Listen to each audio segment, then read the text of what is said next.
Živa družba, spet sem jaz. Današnja tema bodo pa slepe in slabovidne mame. Jaz ne vem, ker pač mene ni doletela taka situacija, ampak si predstavljam, da mamice, pač, ki so slepe od rojstva, da so veliko bolj spretne in bolj uspešne od prvega dneva naprej. Predstavljam si pač, ker enostavno one pač celo življenje živijo s to situacijo in so lahko zelo, zelo spretne v skrbi zase, pač živijo zelo neodvisno življenje. In je edina sprememba ta, da postanejo mamice in pač skrbijo še za nekoga.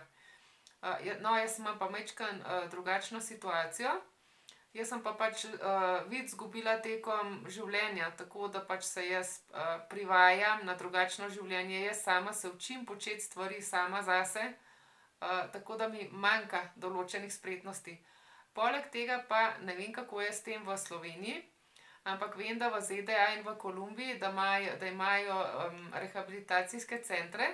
En kolumbijski prijatelj Diego pravi, da on dela na neki fundaciji in da imajo tam 10-urno usposabljanje dnevno. Predstavljajte si, kaj vse se človek nauči v 10 urah na dan in pač več mesecev. Zelo dobro oborožen za neodvisno in samostojno življenje mora biti pač vsak kandidat, ki ga sprejmejo v tak center. Jaz na žalost, pač jaz sem izgubila vid zdaj, ko sem v Mehiki. Ko sem bila v prestolnici, to je bilo čisto proti koncu, ko sem živela tam, sem zelo proti koncu šele začela iskati tovrstno pomoč in bi težko rekla, ali obstaja kakšen center tam ali ne. V državi, v kateri pa zdaj živim, pa tega ni, vsaj kolikor je meni znano. So dva, tri mesta, kjer te naučijo kakšno malenkost, ampak tako zelo intenzivnega učenja pa tukaj definitivno ni. Tako da sem bolj prepuščena sama sebi, kar se tega tiče. V glavnem si pomagam, pač nekaj malega, kar so me naučili, ja, jasno, da sem pač šla tja, da so me naučili tisto, kar se tukaj usposablja. Potem mi pomagajo veliko izkušnje prijateljev, pa potem tudi v raznih Facebook skupinah, tudi tam pač si izmenjujemo izkušnje in načine, kako vse lahko počne stvari na drugačen način. Kakšne pa tudi čisto sama odkrijem, je pa treba biti majčkeno bolj kreativen. Dejstvo pa je, da pač, če se nekdo uči na tak način, da to vzame pač dalj časa, ampak nič ni nemogoče. Če ima nekdo željo po učenju, se vedno najde način. Zdaj, jaz sem si želela biti mamica že odkar sem bila zelo, zelo, zelo majhna in sem veliko sanjarila o tem. Predstavljala sem si, kaj vse bom jaz počela s svojim otrokom, da se bom igrala igrice, da bom brala knjige, da bom risala, barvala, da bom, če bo punčka, da bom česala in se razne frizurice delala. Ja, potem je pa prišla ta moja izguba vida in so se zadeve zelo, zelo zapletle. Zelo moram reči, da sem bila razočarana, žalostna, pretresena, jezna. Ne vem, pač nobenega pozitivnega čustva ni bilo en določen čas. Potem je pa Lisa, ki je bila enih 4 leta stara, je pa rekla: "Mami, dajva igrati tombolo." Sem rekla: "Veš, da ne morem jaz igrati s tabo tombole, saj veš, da ne vidim." Je rekla: Ne, lahko igraš, glej, jaz ti bom dala tvojo karto, pa ti bom povedala, kakšne slikice imaš in bom potem jaz obračala slikice in ti boš povedala meni, če imaš to ali nimaš, pa ti bom jaz fižolček tja postavila." In ja, super funkcionira to, se igrava, jaz seveda ne igram neodvisno, ker pač mi mora ona pomagati s tem, kar vidi, ampak pač meni se zdi nadvse pomembno, da se midve igrava. Vem, da se da te zadeve tudi prilagoditi za slepe in slabovidne, in sicer obstajajo določene folije, samolepilne prozorne folije, kjer se lahko z brajlom označi pač, kaj je na kakšni sličici, ampak to zahteva kar precej časa, da se prilagodi vse te karte, posamezne karte, pa potem še te karte, kamor se polaga pač fižolčke, tako da midve se tega nisva lotile, ker zaenkrat nama takole funkcionira. Igrava tudi enko, in sicer tako, da jaz pokažem karte, pa mi ona pove, katere barve imam, pa katere številke imam, in si jaz potem približno zapomnim, kaj imam. In ona vsakič, ko položi karto, mi pove, kaj je na primer rumena sedmica, in potem se jaz poskusim spomniti, kje imam rumene in pač na ta način igrava. Na podoben način tudi Črnega Petra igrava. Saj veste, to je ono, ke je treba parec sestavljati skupaj. Mi tudi Liza pove, katere karte imam, tako da se lahko igrava. Domino, določene obstajajo na ta način, za nas je tako prilagojene, recimo, da so pikice izbočene, midve tega nimava. Ali so pa luknjice, tudi takih nimava, ona je dobila pač en dominov dar iz Slovenije, kjer so sličice, tako da jo moram tudi tukaj prositi za pomoč, da mi pač pove, kaj vidi. No, na ta način igrava domino, najlažje mi pa igrati džengo. Samo moram paziti, preden poiščem pač tisti delček, ki bi rada ven potegnila, da je že prav vsega ne porušim, ne, da nisem kot slon v trgovini s porcelanom. No, to je, kar se tiče iger in druženja.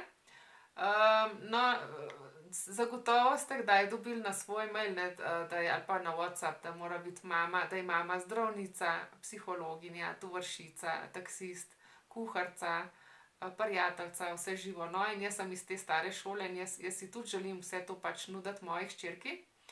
Tako da poskušam vsa ta področja čim bolj pokriti.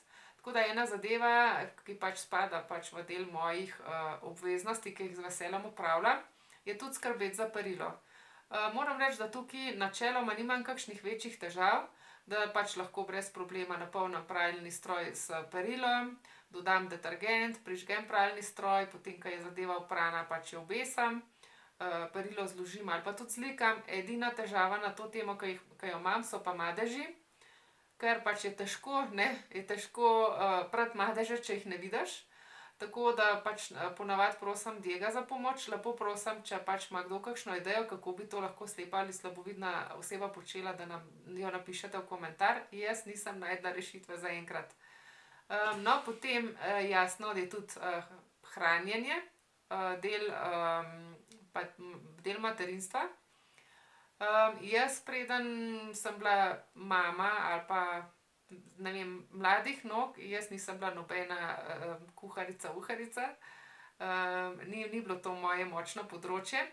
No, potem, ko sva pa začela biti skupaj z Diegom, on je pa en tak gurman, mu je pa všeč poskusiti hrano iz različnih delov sveta.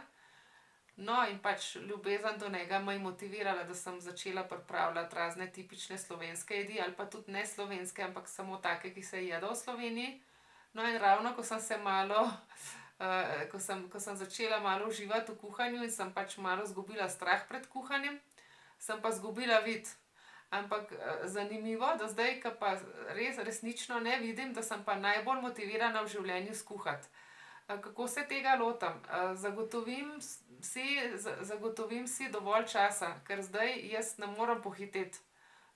Oziroma lahko, ampak bi potem se mi verjetno toliko nesreč zgodilo, da medtem ko bi odpravljala posledice nesreče, bi še več časa porabila. Tako da kadarkoli se jaz pač lotim kuhanja, se zasiguram, da imam dovolj časa na razpolago, pa tudi, da imam vse sestavine na razpolago. In kar uspejo stvari. Zaenkrat še ni bilo nobene zastrupitve s hrano v naši hiši. No, to je še eno področje, potem se mi zdi pa še eno področje izjemno pomembno, da je starša avtoriteta svojemu otroku. In to je pa kar bil oreh zame. Zakaj? Zaradi tega, ker pač se lahko zgodi, da nas otroci vidijo kot bolj šibke. Mislim, da je osnovni pogoj za to, da pač te otrok sprejme kot avtoriteto ta, da imaš dobro samopodobo, da se ne postaviš v vlogo žrtve, ki samo nekje sedi in čaka, da mu vsi drugi pomagajo, ampak da ti aktivno sodeluješ. In ena od pravil v naši družini je tudi ta, da smo ekipa. In to pomeni pač, da vsak po svojih najboljših močeh prispeva, da se stvari opravijo, vse tiste, ki so pomembne za katerega koli od nas. Saj še poznate ono pravljico o repi, no, ko je miška prišla in potem je bila repa izpuljena. No, tak sistem imamo pri nas. Tako da pač Lisa lahko vidi, da jaz sodelujem pri veliko pravilih in upam, da me ne vidi kot nemočno bitje. Ampak še vseeno pač sem morala biti tudi precej kreativna in se poslužiti določenih trikov. Naprimer, ko jo pospremim v posteljo in ji rečem: Liza, zdaj bo pa čas, da se uležeš, pa zaspančkaš in preden jo pokrijem, mi odgovori nekaj, pa rečem: "Veš kaj, Lisa, ti pa zdajle sediš." Pa reče: "Ne, mami, jaz sem se ulegla." Pravim, pa ji povem: "Ne, ti zdaj sediš." In potem mi reče: "Kako pa veš to?" Pa rečem: "To je pa trik, ne." In ji ne povem ji, kako jaz to vem. Tisti, ki pač ne vidite, točno veste, če ona govori sede, da se sliši zvok višje, kot če leži. Na ta način vem, ampak ji nočem povedati, kako jaz to vem, da ne bi ona našla kakšne variante, da bi se temu izognila. Tudi recimo imamo pravila, kdaj si treba roke umiti, in včasih pač si jih noče umiti in ne slišim vode, ali pa recimo ne zapre vrat, in pač si veliko pomagam s sluhom. In ji vsakič tudi povem, ko kakšno tako zadevo opazim. Zdaj ni namen, da bi jo pač maltretirala, da bi pritisk vršila na dno, da bi jo kaznovala. Ne, ni to namen. Ampak moj namen je povedati, da kljub temu, da jaz ne vidim, da jaz vem, kaj ona počne. In da pač, če se nekaj z meni dogovoriva, da pričakujem, da bo to naredila. No, in pri tem mislim, da me tudi zelo pomaga, da se pač v naši družini, da jo vzgajamo z vrednotami. In sicer bi rada, da bi tale naša Lisa bila eno mlado, pošteno dekle, ki bi imela tudi občutek za kakšno osebo okoli nje, ne samo zanjo, pač da bi imela tudi druge pozitivne vrednote. Mi je kristalno jasno, da bomo šli tudi skozi obdobje laži, pač ker to je del običajnega razvoja, da otroci začnejo lagati, pa kakšno zadevo skrivati. Vem, da bomo tudi na ta spolzka tla stopili, ampak če se načeloma vzgaja pač v duhu z dobrimi vrednotami, jaz mislim, da je veliko lažje pač vzgajati otroke, da ima otrok tudi zaupanje in tudi pač zaradi vrednot, da ti pove stvari takšne, kot so. In to definitivno pomaga biti dober starš. Jaz sem si od nekdaj želela biti ne samo dobra, ampak izjemna mama.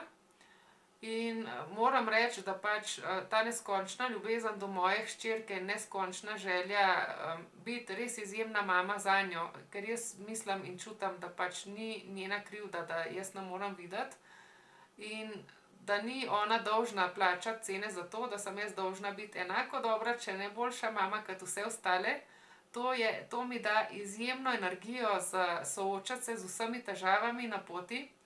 Me tudi iz mojega področja obdobja potisne, da se naučim kakšno novo stvar, za katero sem včasih mogoče majčkeno prelena, ali pa me je strah, pa se jo lotim zaradi tega, ker pač je moj cilj biti, kakor se le da, dobra mama. Jaz upam, da je bil ta video za vas zanimiv, tudi uporaben, nam lahko daste kakšen všeček.